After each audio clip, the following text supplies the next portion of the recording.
Assalamualaikum warahmatullahi wabarakatuh. Selamat pagi, salam sejahtera untuk anak-anak ibu semuanya kelas 7. Hari ini kita akan lanjutkan materi bahasa Indonesia bab 4, menyibak ilmu dalam laporan hasil observasi. Apa kabar anak-anak ibu semuanya? Mudah-mudahan hari ini dalam kondisi baik, sehat, tetap semangat. Kita tetap masih belajar di rumah ya. Kita berharap, kita selalu berdoa agar masalah ini, pandemi ini segera berakhir, supaya kita bisa belajar seperti biasanya normal kembali ya. Untuk bab 4 kita akan coba membahas tentang laporan hasil observasi.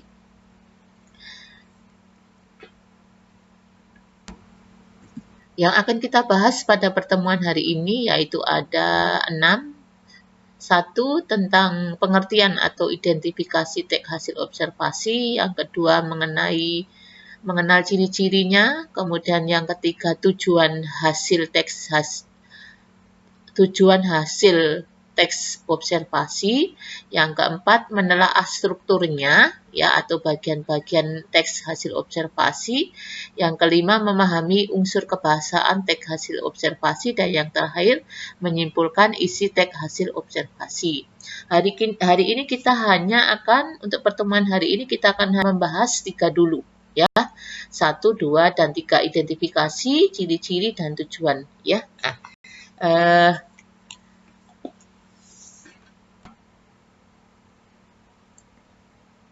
Berikutnya yang A, identifikasi teks hasil observasi. Jadi pernah dengar kata observasi? Observasi mengandung pengertian yaitu penelitian ya, melihat, mengamati, memperhatikan sesuatu ya. Kemudian hasil dari pengamatan itu hasilnya kita laporkan. Nah, itulah teks hasil observasi. Pengertian dari teks hasil observasi adalah teks yang berisi hasil pengamatan, meneliti, mencatat suatu hal tentang penjabaran umum, dan melaporkan sesuatu hal yang diamati tersebut. Ya, teks laporan observasi disebut juga teks klasifikasi karena memuat klasifikasi mengenai jenis sesuatu berdasarkan kriteria tertentu. Jadi termasuk teks penggolongan. Nah, karena memuat klasifikasi atau penggolongan mengenai jenis sesuatu berdasarkan kriteria tertentu. Misalnya kita akan mengamati atau kita akan melakukan observasi tentang jenis-jenis tanaman ya, kemudian jenis-jenis hewan. Nah, bisa kita observasi, bisa kita amati, nanti kita buat laporannya. Contohnya seperti itu. Yang kedua, mengenal ciri-ciri teks hasil observasi. Yang pertama, hal yang dibahas adalah ilmu tentang suatu objek atau konsep. Jadi yang kita sampaikan atau yang kita amati, yang nanti akan kita buat laporannya itu hal objek atau konsep. Objek tentang apa? Berhubungan dengan pengetahuan bisa, berhubungan dengan gambaran ya, konsep. Misalnya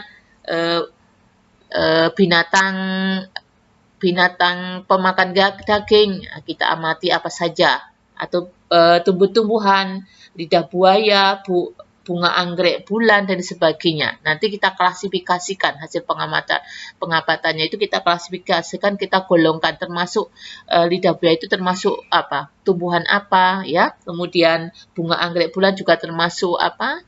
Termasuk tanaman apa? Kemudian bagaimana cara merawatnya dan lain sebagainya. Yang kedua, objek yang dibahas bersifat umum sehingga penjelasan berisi ciri-ciri umum semua hal yang termasuk kategori atau kelompok. Seperti tadi, ciri-cirinya umum, ciri-ciri yang melekat pada objek itu bersifat umum apa saja. Misalnya bisa hidup di air ya, bisa hidup di tanah yang kering, kemudian udaranya harus yang segar, kemudian harus hidup bisa hidup dengan terik matahari dan sebagainya. Jadi sifatnya umum.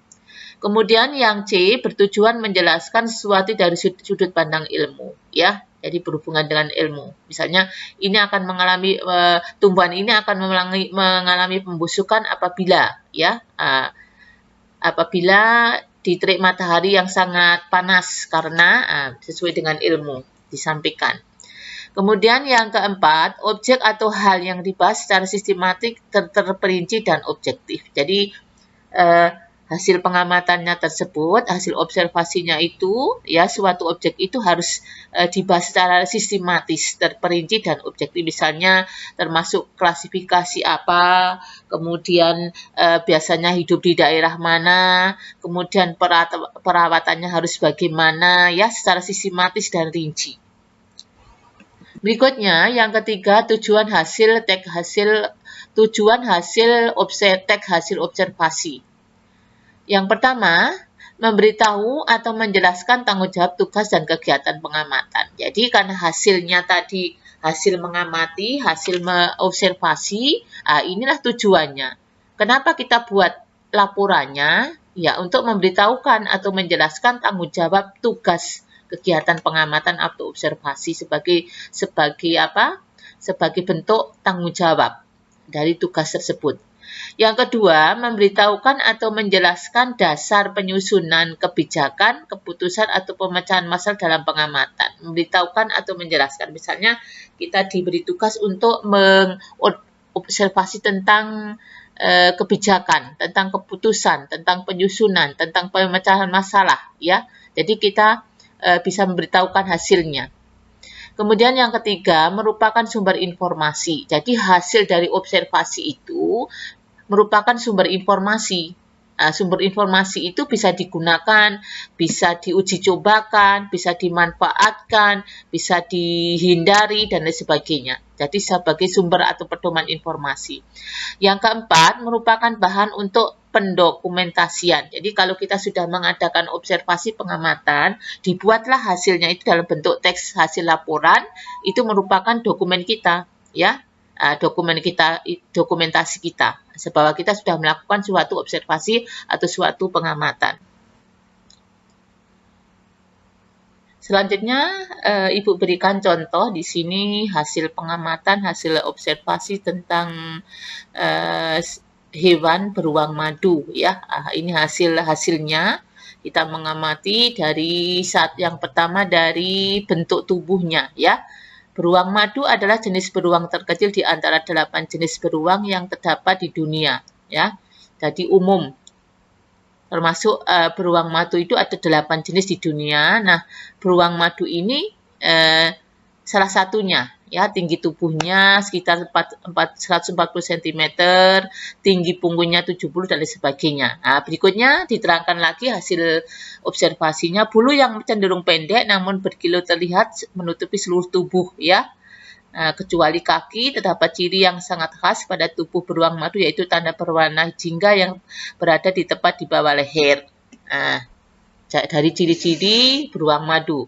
Berikutnya, bisa hidup di mana? Di pepohonan. Mereka dapat bergerak dengan kecepatan 48 km per jam dan memiliki tenaga yang amat kuat, ya. Termasuk jenis hewan mamalia.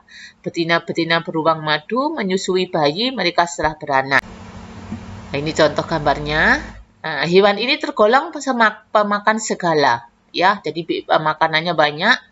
Mereka tidak hanya mengkonsumsi madu sesuai namanya, tetapi juga beragam buah dan tumbuhan dalam hutan, ya. Tumbuhan dalam hutan tropis, termasuk pula tumbuhan jenis palem. Selain madu dan tanaman, beruang madu juga senang memakan serangga, burung, serta binatang kecil lainnya.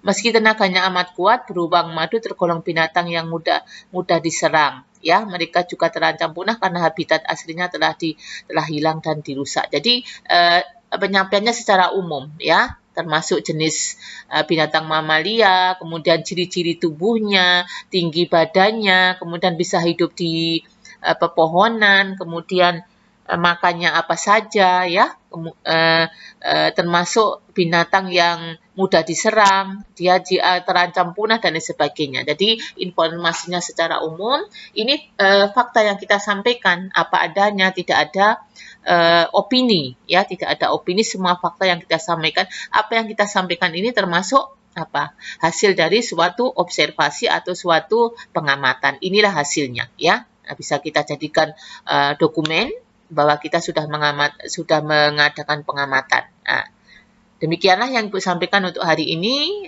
Untuk bukunya silahkan buka halaman 121.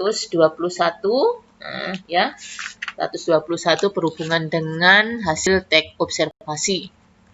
Di situ banyak contoh. Ya, banyak contoh observasi, kemudian bagaimana pengertiannya, jenis-jenisnya dan lain sebagainya, tujuannya dan lain sebagainya, bisa kamu untuk tambahan referensi untuk belajar mandiri kalian. Demikian yang Ibu sampaikan, mudah-mudahan bermanfaat. Untuk materi selanjutnya akan kita lanjutkan pada pertemuan yang akan datang. Wassalamualaikum warahmatullahi wabarakatuh. Selamat pagi anak-anak Ibu semuanya.